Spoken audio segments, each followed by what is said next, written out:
Datsun 280Z, world's #1 sports car. Incredible performance, classic styling, but most beautiful of all, today a 2-year-old Datsun 280Z is worth even more than its original price. A proven, fuel-injected investment.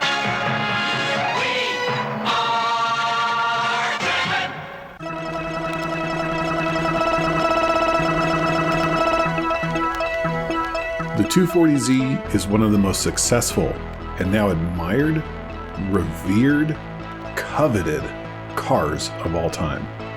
In a real way, it introduced Americans to the concept of the Japanese sports car. It set the stage for the tunable Japanese imports we know and love today. But the S30 was more than just the 240Z. Often overshadowed by its older sibling, the 260 and 280Z were the direct continuation of the S30 into the mid and late 1970s. They were built on the same chassis, had basically the same interior and exterior styling, and nearly the same performance. So why is it that history's been so unkind? There's a lot of blame thrown at federal safety and emissions regulations, engineering stumbles, and growing consumer desire for grand tourers instead of sports cars. And we'll get into those. But I think the big culprit might be the dreaded sophomore slump. That is to say, when a creator or artist, or in this case, an automobile manufacturer, is tasked with the follow-up to the smash success of an initial offering. Except it wasn't regulations or engineering hurdles or even advertising. It was public perception. People wanted another legend. Anything less was reprehensible. Was Nissan set up for failure by its own success? Let's find out. I'm your host, Rick Pierce, and in today's episode we'll dive into the history, development, features, and legacy of the 260 and 280Z. Welcome to Make and Model.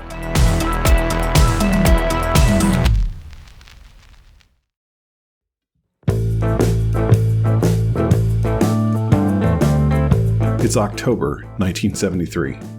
Halfway around the world from the American showrooms featuring shiny new 240Zs, Israel and a coalition of Arab states, primarily led by Syria and Egypt, are locked in the Yom Kippur War. Both sides are supported by their respective allies, the United States and the Soviet Union. The Arab members of the Organization of Petroleum Exporting Countries, known as OPEC, agree to an embargo on the US and its allies as response. The embargo is designed to withhold critical oil supplies to bring the American military machine and commercial sector to a grinding halt. At that time, 83% of American oil imports came from the Middle East, and the impact of the embargo was felt almost immediately. While the embargo affected all aspects of the supply chain, the most prominent way Americans felt the embargo was at the gas pump. Prices began to rise. Stations started to run out of gas. Hours-long lines formed and rationing occurred. Thus began the oil crisis. Americans, tired and unable to afford or obtain the gas they needed for their big American cars, began to resent the fuel-inefficient engines situated under the hood, all of which had been developed during the post-war boom that was now coming to an end. It was, unknown to everyone at the time, the beginning of a new period we know today as the Malaise era. OPEC's embargo ended in March 1974. The US had been able to negotiate the purchase of oil from suppliers secondhand. And though everyone was paying more, no gas station was without gas. But the damage was done. American auto manufacturers scrambled to produce new, smaller, and more fuel-efficient vehicles as Japanese and European imports sold faster than pet rocks. These were real, look them up. The dude made $1 million, apparently from a beach that had exactly 1 million rocks. For Datsun, this was a golden opportunity it didn't pass up. American opinion of Japanese vehicles had been growing in leaps and bounds over the last decade, as we discussed in episode 2, fueled by more reliable manufacturing and affordable price. The oil crisis was a means of putting the keys to a Japanese vehicle into the hands of every American. At least, that's what Nissan leadership thought.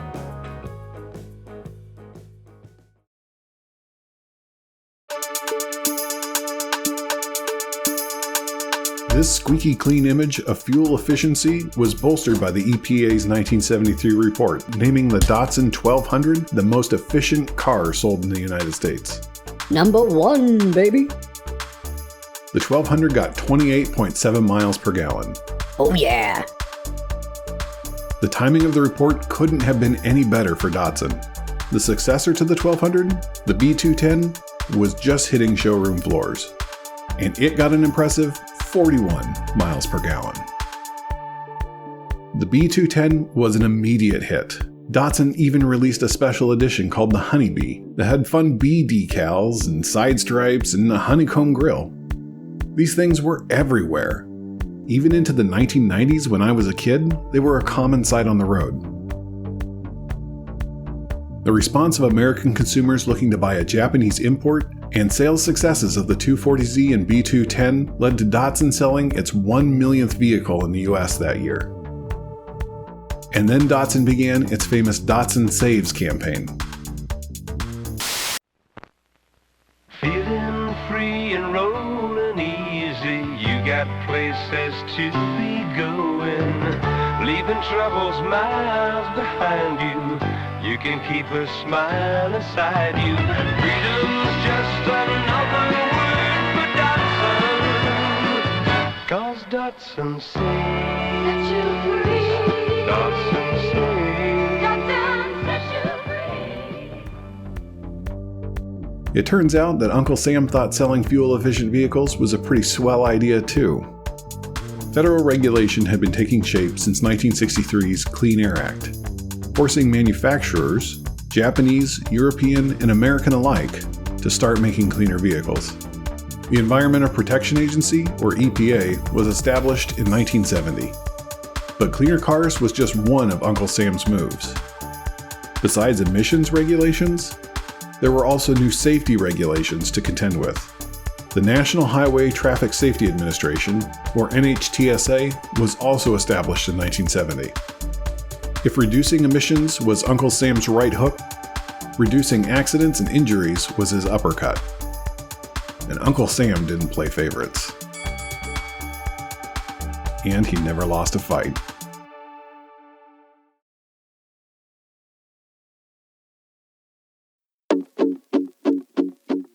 The B210 wasn't the only thing hitting showroom floors as the oil crisis ramped up.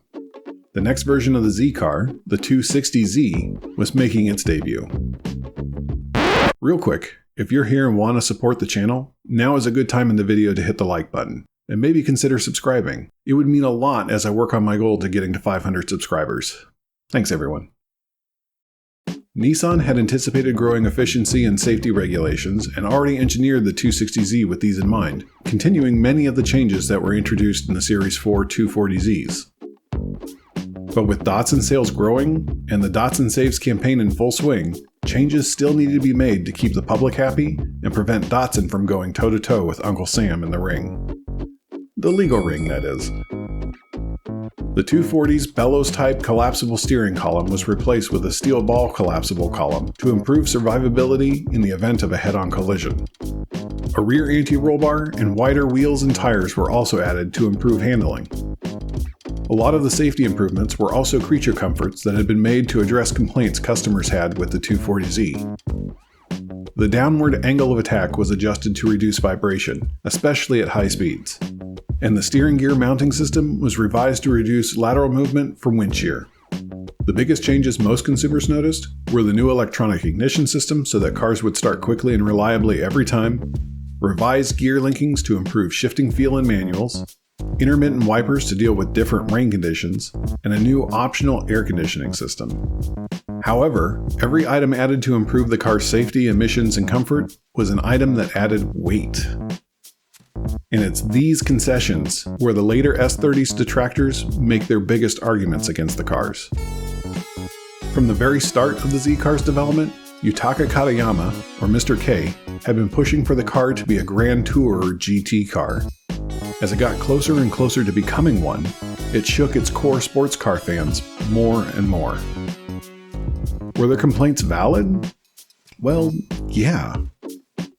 The 260Z was called the 260 because it had the new L26 2.6-liter engine, replacing the 240Z's smaller L24. But despite being larger, the L26 produced 139 horsepower, a full 12 horsepower less than the outgoing model. Critics, both general consumers and the media alike, weren't happy about that, and they didn't hold back. Nissan heard the complaints and worked hard to maximize the vehicle's power output. Halfway through the 1974 model year, they released an improved powertrain that put down a full 165 horsepower. Unfortunately, federal regulation also required that cars come equipped with bumpers that could survive an impact at 5 miles per hour. The so-called 5-mile-an-hour safety bumpers. Doesn't sound like much, but it looked like this. And it weighed an additional 80 pounds. Any gains the 165 horsepower L26 made were effectively negated. The 260Z was sold for just one model year, 1974, before the 280Z was introduced in 1975. And as you can probably guess based on the name, it's called the 280 because Nissan worked hard to maximize power while staying compliant with US emission and safety requirements. The 2.8-liter L28E was a refinement of the L26 that produced 170 horses. Unfortunately, it was still only approximately as fast as the first 240Z had been when it arrived 5 years earlier because of Nissan's compliance with those requirements. Okay, so now we come to the part of the story where we talk about what might be the most divisive aspect in the history of the Z car. An aspect that would haunt the Z car for the remainder of the century. Forget emissions regulations and safety requirements and all of that. Let's discuss the 2+2 model.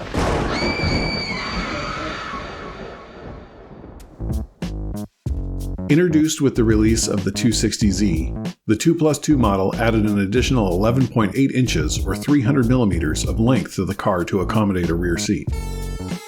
It isn't much of a seat. An adult would have to sit sideways in order to actually sit. It was better for pets? Nissan advertised the 2+2 for families with children who didn't want to sacrifice driving fun. Spend any amount of time in the Z-Car community and people will be happy to tell you their opinions on the 2+2. Folks don't hold back their disdain. This hot take people have is really more room temperature, it's so commonplace. I kind of like the 2+2 S30. Sure, I like the 2+0 better, but the 2+2 really does have a certain charm. A je ne sais quoi. It's not trying to impress because it doesn't need to. It's comfortably ugly, like a jean jacket covered in band patches. If you don't like it, that's on you. It doesn't give a shit. Okay, rant over. Let's break the 260 and 280Z down and see what makes them so special.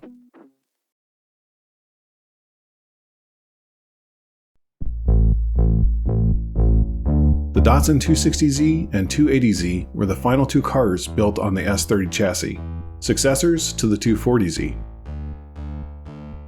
They're both front-engine, rear-wheel drive FR coupes that came in two body styles, a 2-seat 2+0 and a longer 4-seat 2+2. The easiest way to identify the 2+2 is by looking for the notched roofline over the rear quarter panel. Like the 240Z, defining exterior characteristics are sugar scoop headlights, a rectangular front grille bisected by the bumper, badges on the C-pillars covering the rear air vents, and a hardtop on all models. These would be the last Z cars not offered with a convertible or removable top of some sort until the 2023 Nissan Z. The 260 and 280Z's interiors were similar to the 240Z's, with notable features being the 3 pod gauges above the center console and prominent rear strut towers and tie-down straps in the rear hatch. Differences included a revised center console and new seat trim and door panels. The 2+2 models also had, of course, a rear back seat and rear push-out windows. The quickest way to identify the early model 1974 260Zs is by the bumpers. They were released with the slightly modified 2.5 mph bumpers used on the Series 4 240Zs. They also had the front turn signals located below the bumper, which were relocated for the 1974.5 models to the outer edges of the front grille. The early model 1974 260Zs came with the new 2.6-liter inline-6 L26 engine that produced 139 horsepower. Beginning production in September 1974, the 1974.5 models added the 5-mile-an-hour safety bumpers and refined 165 horsepower L26 engine. The 1974.5 models remained in production into December 1974, overlapping with the 280Z production that same month. These very late 1974.5s were sometimes advertised as 1975 models, but that nomenclature has largely been dismissed for the sake of clarity. The 280Z was introduced for the 1975 model year and had an improved 2.8-liter straight-six L28E engine, producing 170 horsepower. The 280Z came equipped with a new Bosch L-Jetronic fuel injection system as well. In mid-1976, a 5-speed manual gearbox was offered as an optional upgrade. These cars featured a 5-speed badge on the rear hatch. In 1977, the bumpers were changed slightly to add detail to the rubber extensions and recessed channels to prevent water pooling. Rear strut covers were added to the inside. And lastly, the spare tire was reduced from a full-size spare to a space-saver spare in order to accommodate a larger gas tank. My international viewers who know a thing or two about S30 production history are screaming at me right now. They want you to know that, outside of North America, the 260Z and 280Z were produced and sold concurrently, all the way up till 1979. A 1976 260Z? It's a natural. 2 special edition 280Zs were offered. In 1976, Nissan partnered with Midway Games to release the first arcade game to feature a real automobile. Datsun 280Z Zap featured simple driving mechanics and graphics, where you'd pilot a Datsun 280Z as fast as you could through 3-dimensional turns. Nissan released the 1977 Zap Edition to coincide with the game's release, producing 1,000 Zap Edition cars. They were all in sunburst yellow and had black stripes with tritone chevron accents. They also had special racing mirrors and rear window louvers. The last special edition, and the final special edition of the S30's run, was the Black Pearl Edition 280Z. The Black Pearl was an all-black 280Z with red stripes down the sides and hood, special mirrors, and rear window louvers. It was the first time a Z car had ever been offered in black, as the color was considered a bad omen in Japan. Still, after the success of the Zap Edition a year earlier, Nissan used the Black Pearl Edition as a test to see if there was a market for the Z car in black. It turns out there was. Each dealership in the country, approximately 1,200 at the time, was allocated a single Black Pearl Edition 280Z. The demand for the Black Pearl cars was enormous, however, and a few dealerships were able to request an additional unit. All in all, it's believed that there were no more than around 1,500 that were made, and it's unknown how many still survive. For the 2018 model year, Nissan offered the 370Z in a special Heritage Edition. It came with stripes down the sides and hood and in just 2 colors, chicane yellow and magnetic black. It wasn't a coincidence. Nissan was giving a nod to the S30 Zap and Black Pearl editions. It's too bad they didn't come with rear window louvers.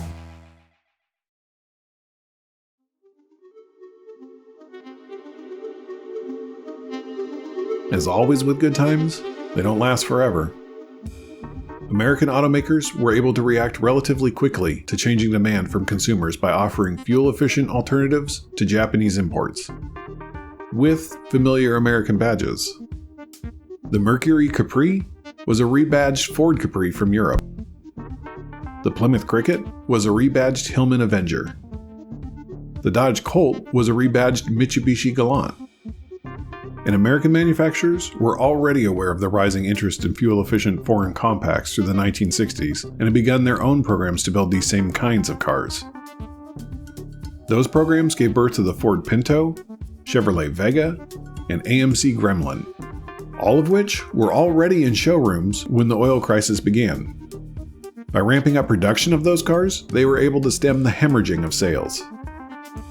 In 1974, Mr. K addressed his employees at Datsun America, saying that if Japanese cars were going to continue the momentum they had gained during the oil crisis, it would be because of long-term reliability, which meant Datsun would only have success by focusing on quality going forward. But sales slowed in 1975, even as Datsun rolled over 2 million vehicles sold in America, doubling its total sales in just 2 years. And Nissan management finally found the excuse it needed to get rid of Mr. K. You see, Mr. K didn't play well with the rest of Nissan's upper management. It was the reason he had been originally exiled to US operations in the first place. But he had only had win after win since, and nothing serious enough to warrant a reprimand. Slowing sales figures were what the executives had been waiting for. It didn't help that automotive journalists were vocal about the 280Z suffering from performance drops under heavy operation. Fuel would boil in the carburetors, causing power loss when it was most needed. Installing additional heat protection for the 1977 model year added additional weight. And journalists and the public complained again. Hiroshi Majima was made president of Datsun America, while Mr. K was put into the role of chairman. It was a position that had less direct leadership over the organization's decisions. Mr. K saw the writing on the wall. It was probably no surprise to him when he was summoned back to Japan in early 1977. There, he was informed that he had retired a few days earlier. Nissan management cleaned house at Datsun America, working to undo what it considered Katayama's mistakes. They canceled relationships with their advertising partner, with racing sponsorships, and education programs. When American media would contact the company with inquiries about the Z car, public relations would give them a short list of people to communicate with, but Mr. K wasn't anywhere on that list. Mr. K, today known as the father of the Z car, was brought back home so that he could be forgotten.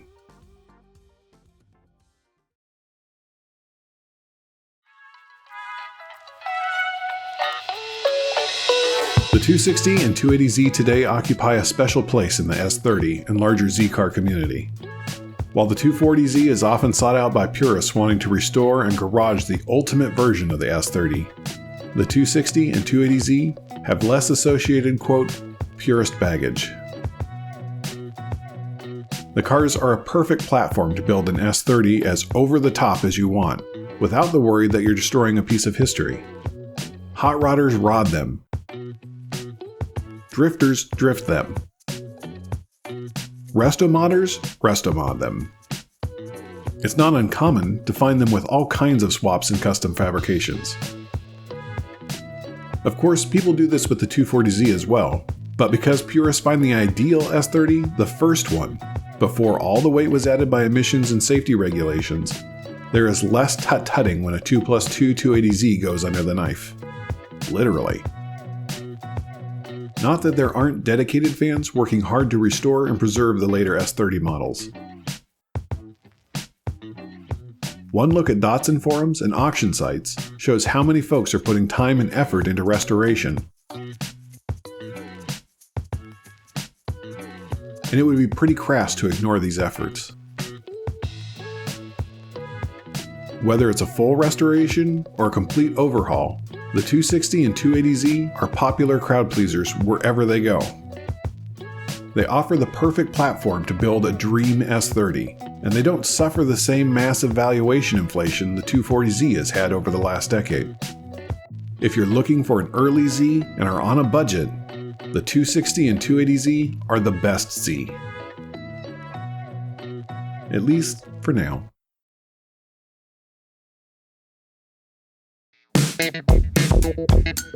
It had been Mr. K's wish to make the Z car a true grand tourer since its inception. Now that the S30 was nearing 10 years in development and production, the time had come for a completely new Z car built for the 1980s. And with it, Mr. K would finally get his wish. This was the era of disco, sexual empowerment, and personal luxury. And even sports cars needed a little of that personal luxury. Out with the Z and in with the ZX.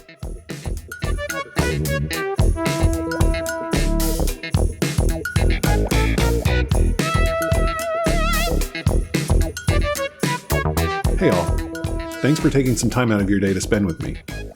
I can't express enough thanks to my 70 subscribers.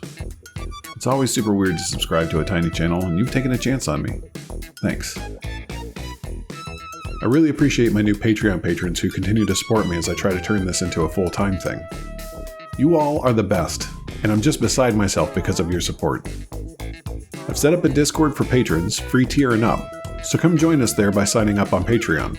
Link in the description. If Patreon and Discord aren't your thing, come join the community on Reddit at r/makeandmodel, where we chat about all sorts of things related to cars, not just the videos. I really want to get that subreddit growing, so come join us. If you'd like to leave an emoji just to let me know that you were here and help with the algorithm, how about a fuel pump in the comments? That'll really confuse people that didn't make it this far in the video. Episode 4 will be on the 280ZX as we sunset the 1970s and head into the 1980s.